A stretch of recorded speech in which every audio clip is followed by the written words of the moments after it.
Bien, señores, vamos a retomar nuevamente el foro. Invitamos a todos que puedan tomar sus respectivos asientos y recordarles al público asistente que no está permitido durante la presentación de los candidatos alguna manifestación proselitista.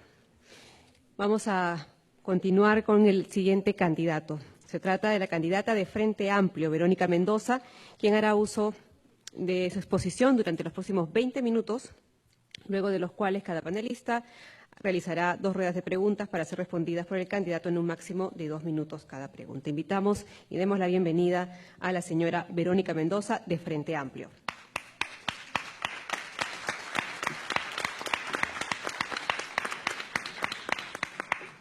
Muy buenas tardes.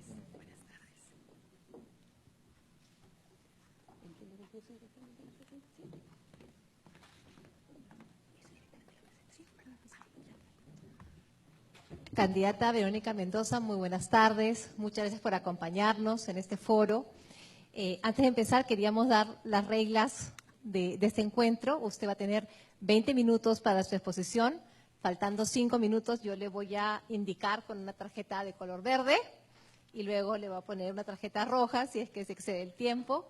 Luego viene la rueda de preguntas por parte del panel. Van a ser 2 rondas de preguntas y usted va a tener 2 minutos para responder a las preguntas. Perfecto. ¿Perfecto? Entendido. Bienvenida. Muchas Estamos atentos a su exposición. Muchas gracias. Muy buenas tardes a todas y todos los presentes, a nuestro panel, a nuestra moderadora. Muy buenas tardes a todos los que nos están acompañando desde sus hogares. Quiero empezar agradeciendo profundamente esta invitación a este evento organizado con la CONFIEP, Radioprogramas del Perú y la Universidad del Pacífico. Agradecer a todos y cada uno de ustedes por su asistencia. Quiero comentarles que vengo de un diálogo con la Central General de Trabajadores del Perú, con distintas organizaciones sindicales de nuestro país, y quiero comentarles que lo mismo que les dije a ellos, quiero decirles aquí en este mismo espacio, que en un gobierno nuestro, que en un gobierno del Frente Amplio, habrá total apertura y vocación de diálogo con todos los sectores de manera plural y equitativa. No habrá sectores más privilegiados que otros, habrá una política de puertas abiertas permanente para el diálogo y la concertación. Diálogo plural, sin lobbies, sin privilegios, sin injerencias en las políticas públicas de parte de algunos intereses particulares. Nosotros escucharemos a todos por igual y tomaremos las decisiones que sean de beneficio para las grandes mayorías. Y ello será porque no entendemos la democracia solamente como un ritual que se produce cada 5 años, sino como el ejercicio permanente del diálogo, de la concertación en búsqueda del bien común. Esa es nuestra perspectiva. Y con ese espíritu, con esa transparencia, quiero presentarles mi propuesta económica elaborada por el equipo técnico del Frente Amplio, un equipo de amplia experiencia que se propone reactivar, redistribuir y diversificar nuestra economía para superar esta lógica primario exportadora que ha primado a lo largo de los últimos años y que sabemos ha llegado ya a su fin, que ya no es más sostenible y que no ha generado el desarrollo necesario, el bienestar necesario para nuestras familias. Nuestro mensaje se dirige entonces a toda la ciudadanía y plantea un crecimiento económico que genere empleo, que genere bienestar, que cuide el medio ambiente, que piense también en nuestras generaciones futuras, no solamente en el aquí y en el ahora. Quiero empezar entonces por el problema más urgente. Nuestra economía se encuentra prácticamente paralizada, eso lo sabemos todos. Las exportaciones peruanas vienen cayendo desde hace 4 años. Según ADEX, tenemos ya un lustro perdido, con pérdida de más de 170.000 empleos formales. El PBI no primario, que es el PBI de las ciudades, donde se genera el 80% del PBI nacional y vive el 75% de la población, prácticamente se ha estancado en los 2 últimos años, pasando de tasas promedio de más de 6% a solo 3.6 en el 2014 y apenas 2.4 en el 2015, con perspectivas, lamentablemente, de seguir cayendo. Se está produciendo entonces una grave pérdida de empleo formal en nuestra economía. El índice de empleo urbano de empresas con más de 10 trabajadores, por ejemplo, se contrajo en 15 de las 30 ciudades más importantes en los años 2014 y 2015. Y los indicadores de empleo en Lima metropolitana ya se han empezado también a deteriorar por primera vez después de mucho tiempo. Cuando el actual gobierno invitó a las distintas fuerzas políticas a un diálogo en el año 2014, el Frente Amplio fue la única fuerza política que advirtió que se nos venía un escenario de esta naturaleza y que no podíamos depositar todas nuestras expectativas en este modelo primario exportador. Advertimos que era necesario cambiar de perspectiva, cambiar de orientación en la política monetaria y fiscal y que era indispensable iniciar un proceso de diversificación productiva que nos preparara para el escenario actual. Lamentablemente, el gobierno hizo oídos sordos y continuó con las mismas políticas erradas a nuestro juicio que hoy, 2 años después, nos ponen en la situación actual de frenazo de nuestra economía nacional. Creemos que hoy más que nunca es urgente recuperar el tiempo perdido e iniciar esos cambios que se debieron haber implementado hace ya tiempo atrás. También es importante señalar que esta crisis del modelo primario exportador no solamente toca al Perú. Sabemos que el desplome de los precios internacionales de los commodities, de las materias primas, está afectando a muchos países de Sudamérica e incluso fuera de ella, otras economías más desarrolladas como la australiana o la canadiense. Y sabemos también, somos perfectamente conscientes de que este no es un problema que se arregle de la noche a la mañana.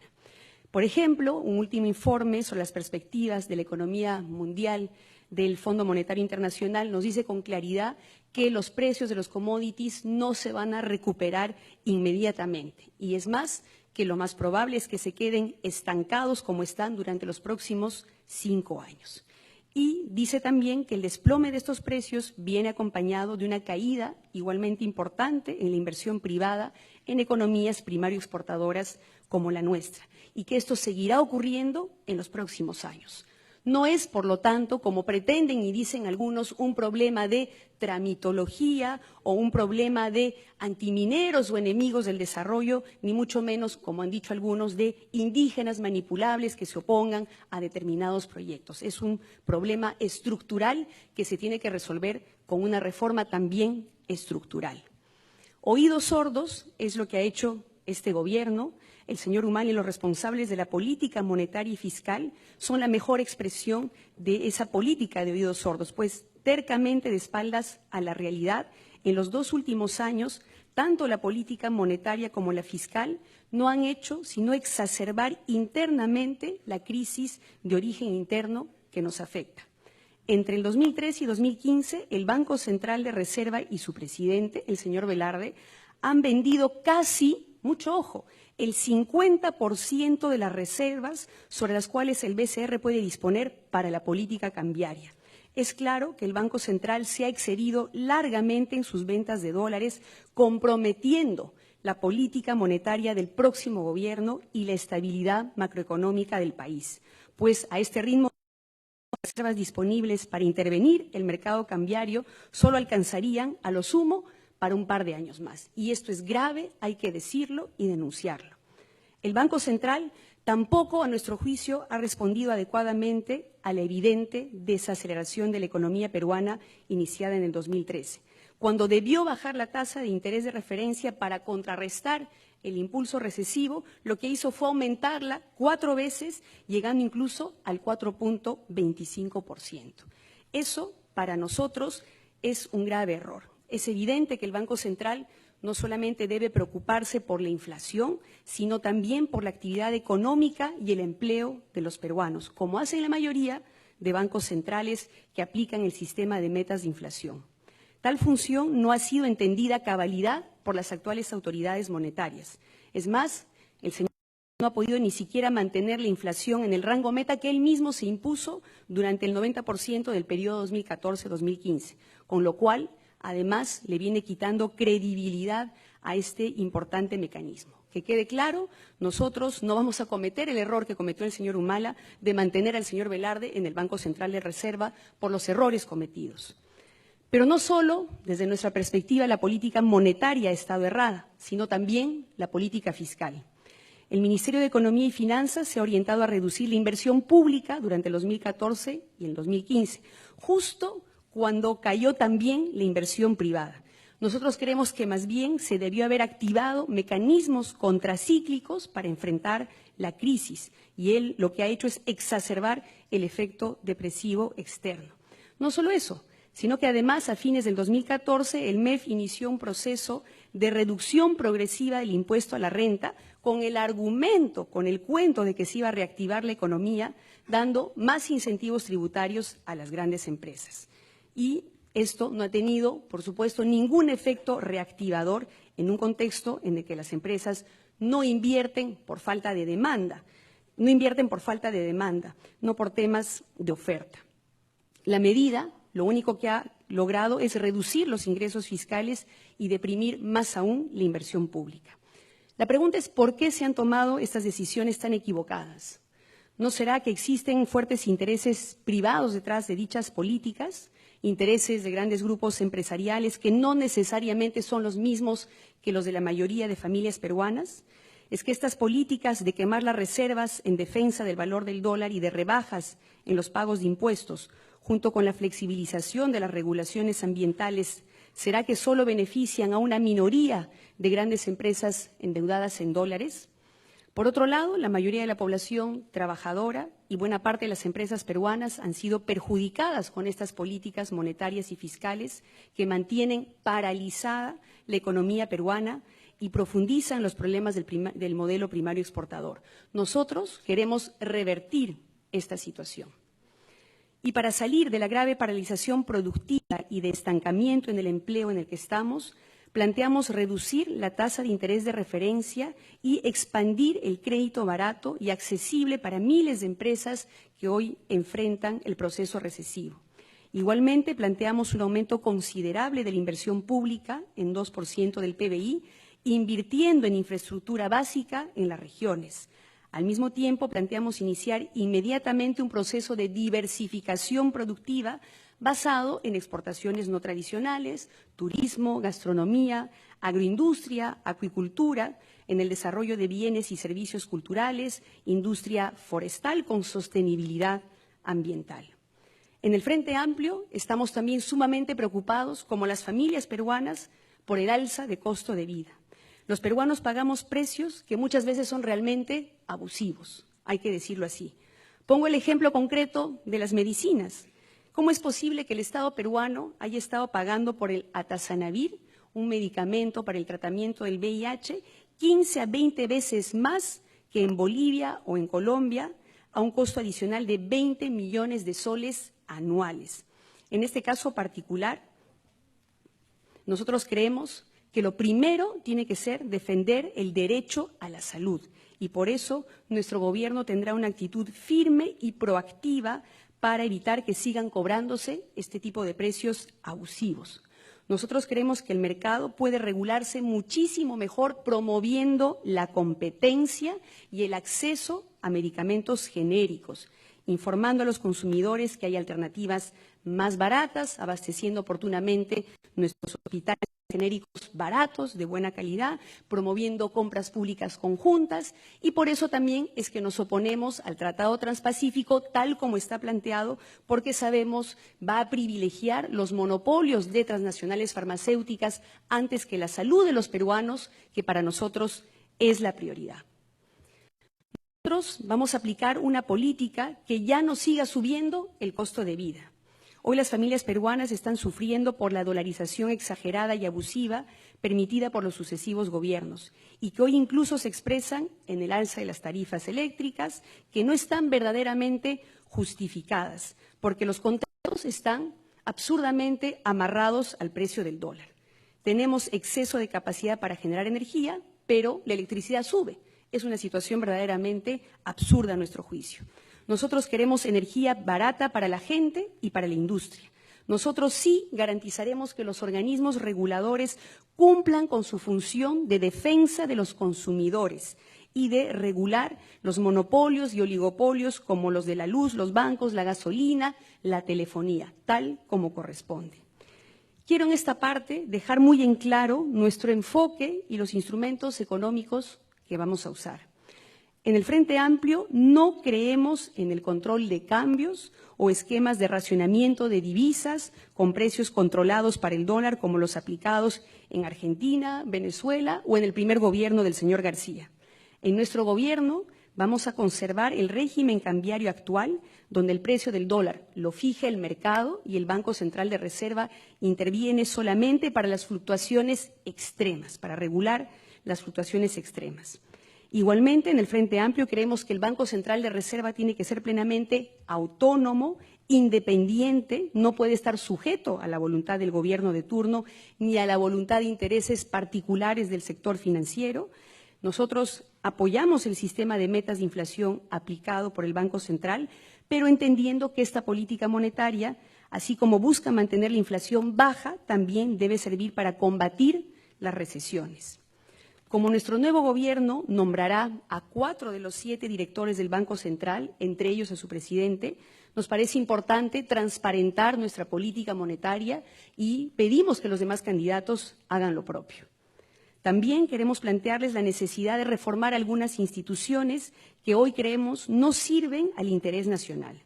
En el caso del Ministerio de Economía y Finanzas, en un gobierno del Frente Amplio, vamos a balancear la estructura del gobierno con un Ministerio de Planeamiento Estratégico y Economía, independiente del Ministerio de Hacienda. Si el planeamiento estratégico es un elemento clave para una gran empresa, lo es por extensión y con mayor razón para la economía peruana. Igualmente, planteamos una reorientación de los organismos reguladores, Indecopio, CIPTEL o CITRAN, para que defiendan verdaderamente los intereses de los consumidores y dejen su rol actual de garantes de los intereses de las empresas más poderosas del país.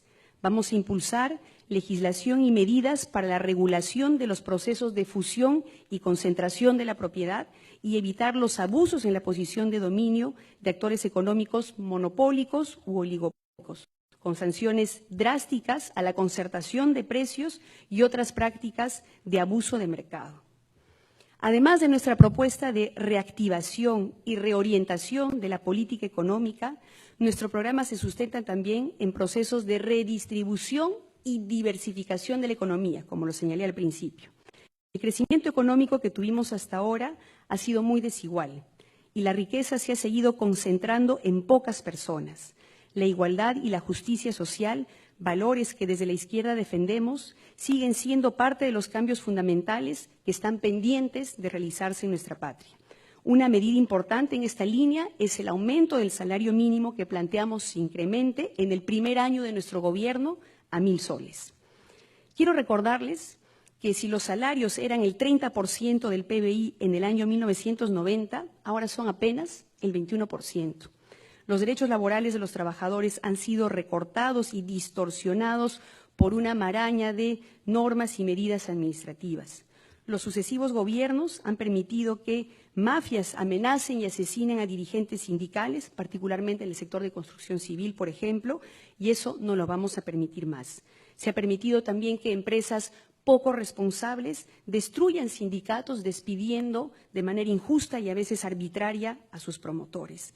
Igualmente, prácticamente se ha eliminado el derecho a negociación colectiva en la mayor parte de empresas y está en el propio Estado y eso nos parece inaceptable. La negociación colectiva es un derecho fundamental, así lo dice la Organización Internacional del Trabajo y nosotros la vamos a restituir, así como vamos a no solamente proteger, sino también promover el derecho de sindicalización, el derecho de negociación colectiva, porque creemos que son esenciales en una democracia. En esa línea vamos a promover una nueva Ley General del Trabajo que asegure que no hayan despidos abusivos y que se genere un diálogo equilibrado entre Estado, empresas y trabajadores. Estamos convencidos de que una mejora de los salarios o las condiciones laborales no va, como dicen algunos, en contra del crecimiento económico, sino todo lo contrario. Promueve que los trabajadores eleven su productividad y colaboren con más entusiasmo, con más creatividad en la creación de la riqueza nacional. Candidata, tiene 5 minutos. Gracias.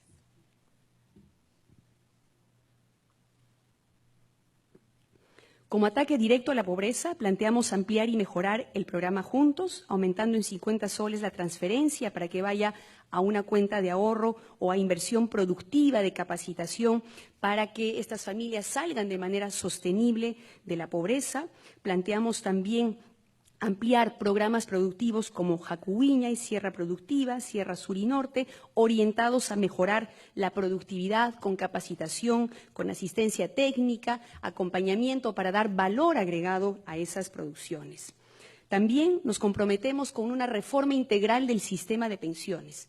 Por un lado, con el aumento de la pensión básica no contributiva, vamos a duplicar el programa Pensión 65 en el primer año de nuestro gobierno, vamos a fortalecer y modernizar nuestro sistema público de pensiones para que el aporte, por ejemplo, no provenga solamente del trabajador, sino también del empleador y del propio Estado, y vamos a garantizar una verdadera y sana competencia en el sistema privado de pensiones, que en nuestro gobierno será voluntario y complementario. No podemos permitir que un oligopolio hoy día maneje este sistema privado, que tiene que ser mucho más transparente, democrático, con otros mecanismos de ahorro bancarizados en cajas, en bancos, ahí donde los ciudadanos quieran libremente poner sus ahorros.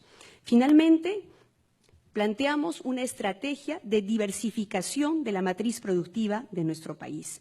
Planteamos ampliar y profundizar el plan de diversificación productiva iniciado, nos parece, de manera todavía muy incipiente en este gobierno.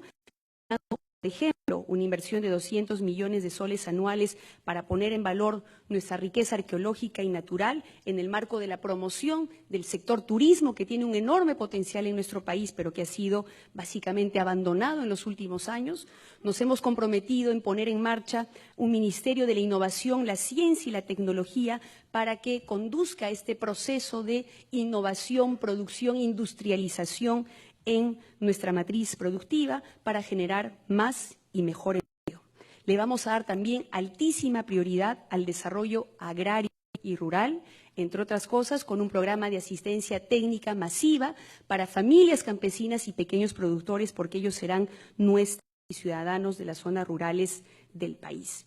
Para terminar, planteamos también una política de defensa del agro y la industria nacional, utilizando mecanismos legales como las salvaguardas y medidas antidumping contra la importación de productos subsidiados o con dumping provenientes de países que desarrollan prácticas de competencia desleal que han afectado muy duramente a sectores como el sector textil de Gamarra o la industria del cuero y del calzado en Trujillo, entre otros. También planteamos restituir el 5% del drawback a las exportaciones no tradicionales e instaurar uno de 10% para los nuevos productos de exportaciones no tradicionales.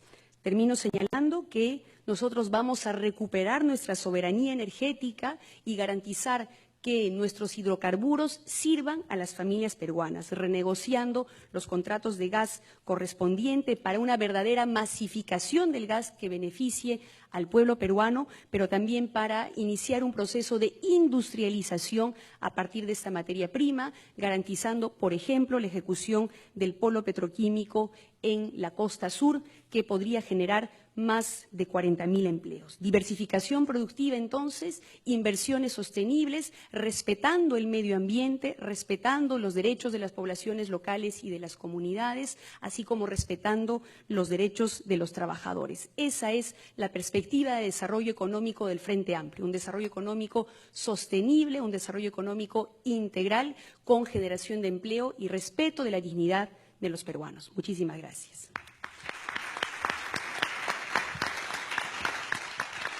Invitamos a la candidata Verónica Mendoza de Frente Amplio a tomar asiento.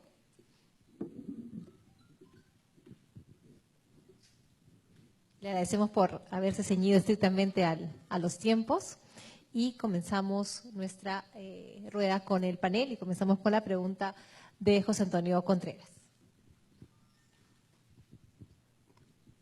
Señora Mendoza, represento al sector de centros comerciales del país, una industria joven, una industria que tiene no más de 15 años, generamos empleo, generamos economía formal, generamos plusvalía para las propiedades inmobiliarias en el país, pero nos encontramos con un problema. barreras burocráticas para la obtención de permisos municipales. ¿Qué hará su gobierno para eliminar este tipo de barreras llamadas tramitología por el gran empresariado? Para nosotros ha sido un caso muy cerca al que hemos vivido en una ciudad del interior del país, cerca de 300 días para obtener una licencia de construcción. Usted habla de diversificar la economía, de hacer crecer el sector de pequeña empresa. Los centros comerciales son una plataforma de comercio para el pequeño emprendedor, para la industria de zapatos, para la industria de calzado, para la industria de moda. ¿Cómo alentaría usted ese tipo de medidas para alentar la inversión tanto de la gran empresa y la pequeña empresa?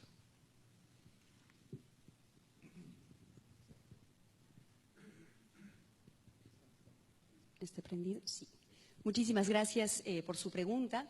Creo que es importante en nuestra política de diálogo abierto y transparente convocar a sectores empresariales como el que usted representa para que de manera muy puntual y específica identifiquemos esas barreras burocráticas, esos trámites excesivos o innecesarios para hacer una revisión normativa exhaustiva, en coordinación en este caso con los gobiernos descentralizados, para ver qué es aquello que efectivamente está significando un trámite engorroso innecesario y qué es aquello que sí es indispensable que se mantenga en resguardo de la protección de nuestro medio ambiente, de nuestro patrimonio arqueológico, los derechos laborales u otros. Creo que sí es importante iniciar un proceso de modernización del Estado en diálogo y en concertación con el empresariado, pero sí creo que es importante dejar claro que nosotros no creemos que esto deba hacerse a costa de derechos laborales, de derechos ambientales, de nuestro patrimonio arqueológico, que también muchas veces en nombre de las inversiones han sido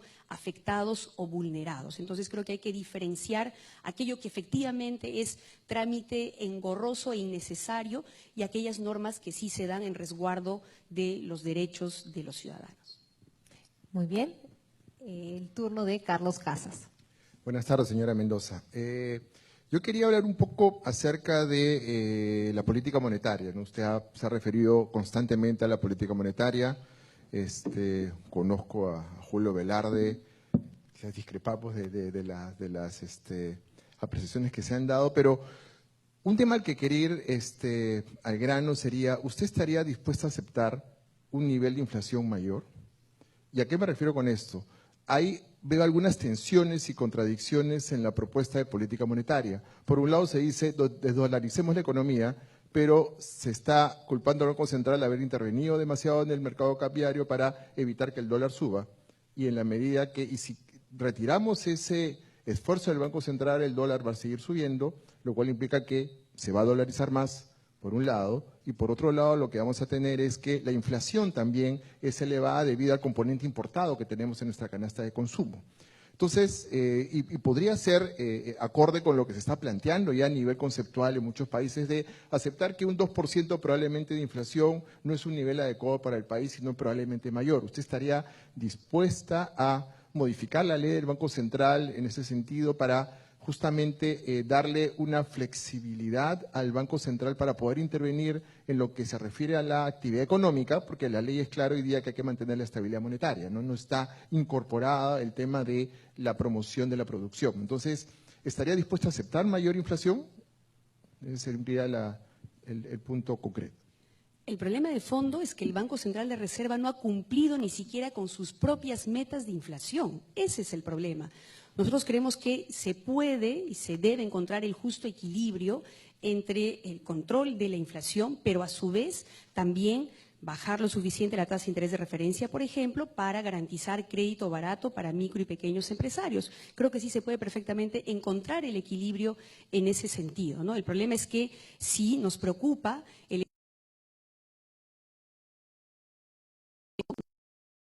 económica y afectando la incluso el próximo gobierno, o sea, ni siquiera ha cumplido con aquello que se planteó. Si se hubiera, en todo caso, digamos, nuestra crítica no hubiera sido probablemente tan dura, pero hay un problema que no podemos negar, que está poniendo en riesgo la política monetaria del próximo gobierno y hay que señalarlo con absoluta claridad. El turno es de Diego Macera. Señora Mendoza, yo quiero pero llevarla ya tanto por el lado económico, sino por el lado institucional. Y yo de un eventual gobierno suyo como ejecutivo dentro de un organismo constitucionalmente autónomo como el Banco Central. El banco, como usted sabe, únicamente a combatir inflación y no tiene nada.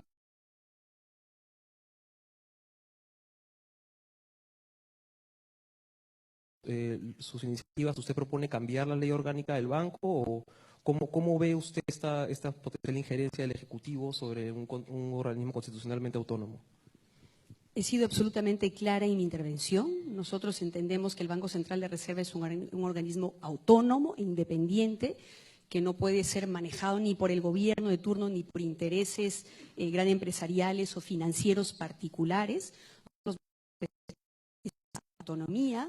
Nosotros hemos dicho también, y lo acabo de decir en mi presentación de manera absolutamente clara, el precio del dólar lo regula el mercado, el Banco Central de Reserva interviene solamente para modular las eventuales fluctuaciones excesivas, pero en el marco de la estabilidad macroeconómica. Eso lo vamos a respetar. Sin embargo, también es cierto que nuestro gobierno nombraría, de merecer la confianza del pueblo, 4 de los directores del Banco Central de Reserva y su presidente. Por lo tanto, es importante que el país conozca nuestra perspectiva en materia de política monetaria para que, digamos, las cosas se den con absoluta claridad, transparencia y predictibilidad. Pero que quede absolutamente claro que nosotros sí vamos a respetar la autonomía del Banco Central de Reserva. Perdón, solo es una pequeña pregunta. Una precisión. Sí, una precisión. O sea, usted dice que el Banco Central continuaría siendo autónomo, pero a la vez nombraría directores afines al gobierno. Por supuesto que sí. Por supuesto que sí. Es en la misma línea, mire, para hacer un paralelo, el Poder Judicial y el Ministerio Público son poderes autónomos. Sin embargo, desde el gobierno uno tiene que tener el liderazgo suficiente, la visión necesaria como para poder impulsar, por ejemplo, una reforma del sistema de administración de justicia, convocando a las distintas fuerzas políticas, a los distintos sectores del Estado para un debate plural, para un consenso que permita las reformas necesarias. Entonces, no todo pasa por una intervención directa, también hay liderazgo, conducción y visión que tiene que tener un gobierno para promover los distintos sectores de nuestro país. Esa es nuestra perspectiva. El turno es de Gonzalo Segarra. Muchas gracias, señora Mendoza, por su exposición tan prolija. Yo quería preguntarle sobre su visión de largo plazo del sistema de pensiones. Usted ha hablado de un sistema, de ampliar, digamos, los sistemas no contributivos y de un sistema privado de AFPs que sea voluntario y complementario. Sin embargo, digamos, parte del problema del desplome de los estados de bienestar europeos que usted debe conocer tiene que ver justamente con la insostenibilidad demográfica de los sistemas no contributivos, que en su génesis bismarckiana, digamos, parten de la premisa de que hay más jóvenes que viejos. Y eso ya no es cierto, y en el Perú va a dejar de ser cierto en el año 2047 aproximadamente. Entonces, ¿cómo se va a financiar ese tan generoso sistema de pensiones que usted vislumbra? Sí, en primer lugar, como bien usted lo ha señalado, nuestra composición demográfica no es la misma que la de los países europeos. Tenemos todavía un buen margen de tiempo para poder impulsar una reforma de esta naturaleza que nos parece imprescindible, pero por supuesto, como todas las medidas que hemos planteado, no se puede entender de manera aislada, ¿no? Para eso, por ejemplo, tiene que haber un combate de la informalidad, tiene que haber generación de empleo digno y productivo formal para que sean más los trabajadores que puedan contribuir, ¿no?, a este sistema de pensiones con un enfoque solidario y de solidaridad también intergeneracional. Y finalmente estamos planteando, por ejemplo, que en el caso del sistema público no toda la carga caiga sobre las espaldas del trabajador, porque eso es lo que ocurre actualmente, se le descuenta 13% de su remuneración, cosa que no ocurre en otros países de la región donde el aporte cada vez más viene siendo tripartito, como nosotros lo proponemos, con aporte del trabajador, del empleador y del propio Estado. Muy bien, comenzamos una segunda ronda de preguntas. José Antonio Contreras, es su turno.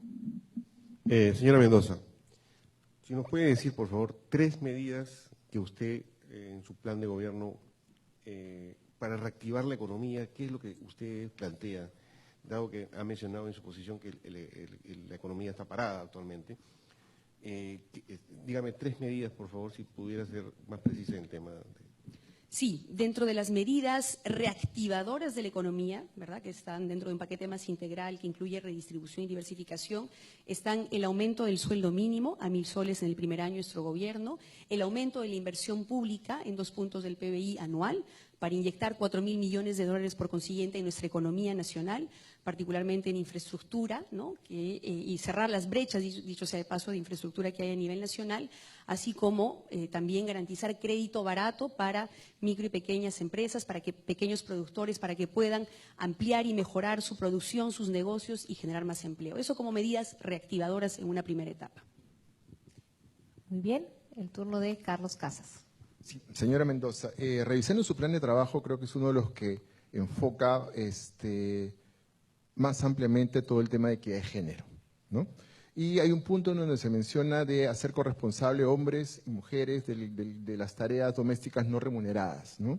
Pero, digamos, y se pone como objetivo tratar de que esto sea equitativo. Pero me gustaría conocer un poco más qué medidas concretas se plantearían justamente para lograr ese objetivo.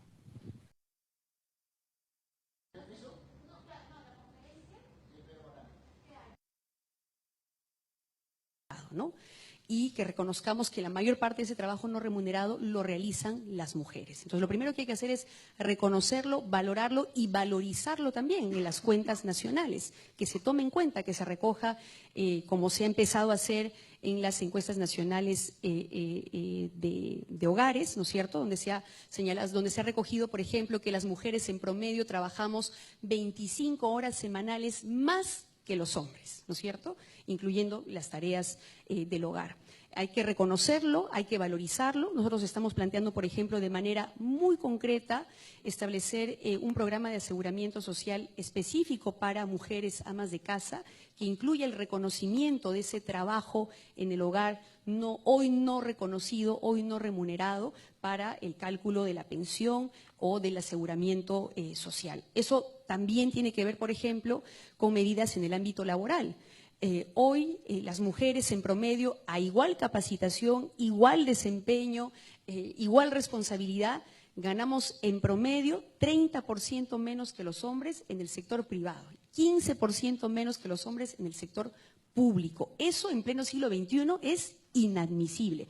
Tenemos que sensibilizar, capacitar adecuadamente a los funcionarios de la Superintendencia Nacional de Fiscalización Laboral para que presten especial atención a estos temas, ¿no? Y ya que estamos hablando de derechos laborales y de mujeres, creo que es fundamental también recordar en este espacio la necesidad de aprobar e implementar el convenio 189 de la OIT para el pleno reconocimiento de los derechos de las trabajadoras del hogar, cerca de 500.000 de mujeres peruanas a lo largo y ancho del país que hoy no tienen derecho ni siquiera a un sueldo mínimo, ni vacaciones, ni CTS, y eso también nos parece inaceptable y queremos revertirlo.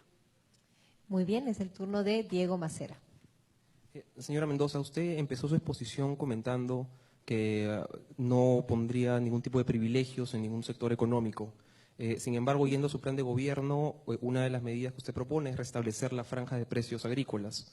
En el Ministerio de Agricultura, solo para el caso del azúcar, por ejemplo, calcula que las familias pagaron hasta 100% más en el precio de este insumo en el 2013, eso por el lado de los consumidores. Y por el lado de los productores, tampoco estamos hablando pues de pequeños productores que van a perder su trabajo, sino que son el 70% de la producción está concentrada en solamente 6 empresas grandes. Entonces, si no va por el lado de los consumidores ni por el lado de los productores, ¿cómo ve usted positivo el restablecimiento de la franja de precios?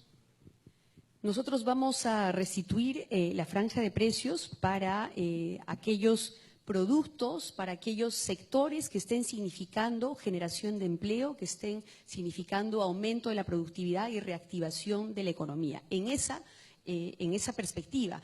El problema es que la anulación de la franja de precios, además operada por este gobierno en el mes, no sé si de noviembre o de diciembre, se ha hecho de manera absolutamente arbitraria, sin diálogo, sin concertación, de la noche a la mañana, sin una evaluación seria de las implicancias de esta decisión, y eso nos parece inadmisible. En todo caso, cualquier medida de esta naturaleza tiene que ser dada con, digamos, evaluando las implicancias de uno y otro lado y de una manera absolutamente transparente. Sí nos parece legítimo, repito, implementar ese tipo de mecanismos de manera temporal, lo que sea necesario, en la perspectiva de reactivar la economía, de promover la diversificación para un desarrollo económico más sostenible. Muy bien, el turno de Gonzalo Segarra. Gracias. Continúo yo con las preguntas más de largo plazo. ¿Qué haría su gobierno para a fomentar o aumentar la productividad de los trabajadores peruanos en vista de que, digamos, la productividad y la informalidad, que usted la ha mencionado como una de las cosas que hay que mejorar, son una especie de círculo vicioso que nos condena a no crecer más y a no, digamos, enriquecernos más? Y en realidad es muy difícil de atacar con rigidez laboral, por ejemplo, que usted reivindica de alguna manera, y hay un grado de productividad que ni siquiera es tan fácil de atacar con políticas educativas, ni siquiera con inversión, porque tiene que ver en realidad con la eficiencia de toda la economía. Y ahí tiene que ver con trámites, con círculos virtuosos, digamos, de producción, con clústeres, etc. Entonces, ¿qué visión de largo plazo tiene usted sobre la productividad y sobre el combate a la informalidad? Sí, claro. Solamente previamente, si me permite, quisiera discrepar con lo que usted señala. Yo no creo que en nuestro país haya rigidez laboral. Acabo de estar en este evento con los trabajadores y trabajadoras del Perú y recordábamos que en nuestro país 2 de cada 3 trabajadores tienen contratos temporales. Es decir, que en cualquier momento pueden quedarse sin trabajo, no tienen ningún tipo de estabilidad laboral y eso atenta además contra sus derechos colectivos. No pueden sindicalizarse y además ocurre con bastante frecuencia, lamentablemente, que cuando esto se da, es decir, los trabajadores empiezan a ejercer su derecho a organizarse y sindicalizarse, son despedidos, ¿no? Porque no se ve con buenos ojos este tipo de prácticas que a nuestro juicio más bien sí contribuyen a una mejor relación, a una mejor, justicia en términos laborales y económicos en nuestro país. Eso por un lado. Por supuesto, revertir el grave problema de informalidad que nos aqueja no va a ocurrir de la noche a la mañana. Tiene que atacarse el problema por varios lados. Por un lado, nosotros estamos planteando esta política de diversificación de la economía, haciendo énfasis en apoyar, impulsar desde el Estado aquellos sectores que sabemos generan más empleo. Por ejemplo, el agro, que actualmente ocupa cerca del 30% de la población económicamente activa, pero que en los últimos años ha sido básicamente abandonado por el Estado. Las familias campesinas, los pequeños productores no han recibido prácticamente ningún tipo de apoyo. El programa Jacuwiñay, que nos parece importante, interesante, apenas alcanza en el momento actual, si no me equivoco, a 60.000 familias, es decir, prácticamente nada. Nosotros aumentaríamos muy fuertemente la inversión en ese tipo de programas con enfoque productivo, con capacitación, asistencia técnica, pequeños proyectos de riego, promover la asociatividad. En este sector, como en otros sectores, dicho sea de paso, micro y pequeñas empresas también, promover la asociatividad para que puedan insertar mejor sus productos en el mercado nacional o internacional y también apostar muy fuertemente por innovación tecnológica, ¿no? Y eso empieza por asumir con claridad la importancia de ese tema. Por eso nosotros, el único ministerio que estamos planteando crear es el de la innovación, la ciencia y tecnología, como mensaje y compromiso claro de apostar muchísimo más por la industrialización, el procesamiento de nuestras materias primas, la innovación, la ciencia y la tecnología en la perspectiva de mejorar la productividad.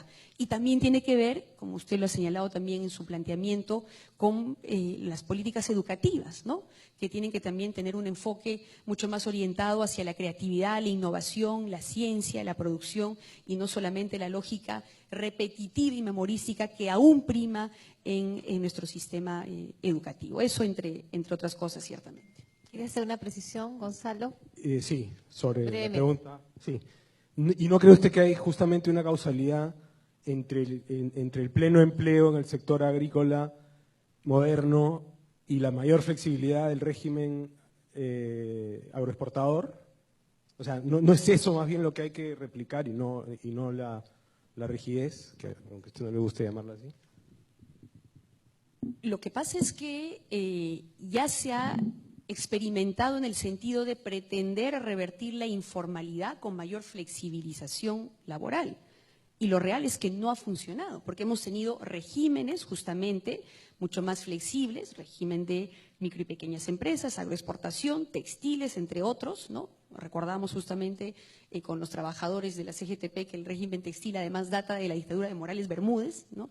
Se supone que era un régimen temporal justamente para promover este sector y promover la generación de empleo, digamos, de empleo con pleno reconocimiento de derechos, y evidentemente no ha funcionado. Entonces, la solución, a todas luces, por la propia experiencia, no va por ahí. Va por el incremento de la productividad, que pasa por otros factores que acabo de mencionar. Mejor planificación en el desarrollo, un apoyo del Estado más directo a ciertos sectores productivos con alta capacidad de generación de empleo, inversión en infraestructura también, entre otras cosas, pero creo que no se resuelve ciertamente con mayor flexibilización laboral. Muy bien, así concluimos la presentación. Como así hemos sido estrictos con el tiempo, le concedemos a la candidata Verónica Mendoza 2 minutos para que pueda hacer una reflexión final. Quiero reiterar las gracias por esta oportunidad de exponer como Frente Amplio nuestra política económica, decirles que nosotros sí tenemos una perspectiva de desarrollo integral, no estamos pensando además solamente en el aquí y en el ahora, sino estamos pensando en nuestras generaciones futuras. Por eso creemos en un desarrollo que no esté enfocado solamente en la generación de renta, sino también y sobre todo en la garantía de la dignidad de las personas. Y eso significa respetar sus derechos laborales, eso significa cuidar el medio ambiente para garantizar un futuro digno a nuestros hijos y a los hijos de nuestros hijos. Eso significa diálogo, concertación, consulta, para evitar que, como ocurrió en este gobierno, lamentablemente se pretenda imponer incluso a sangre y fuego proyectos de inversión que en teoría hubieran de repente generado renta, pero que nos han costado vidas humanas. Ese tipo de cosas nosotros no las vamos a aceptar. Primero la dignidad de las personas, primero sus derechos, y ese es nuestro enfoque y nuestro énfasis desde la perspectiva del Frente Amplio. Muchas gracias por esta oportunidad y hasta muy pronto. Muchas gracias.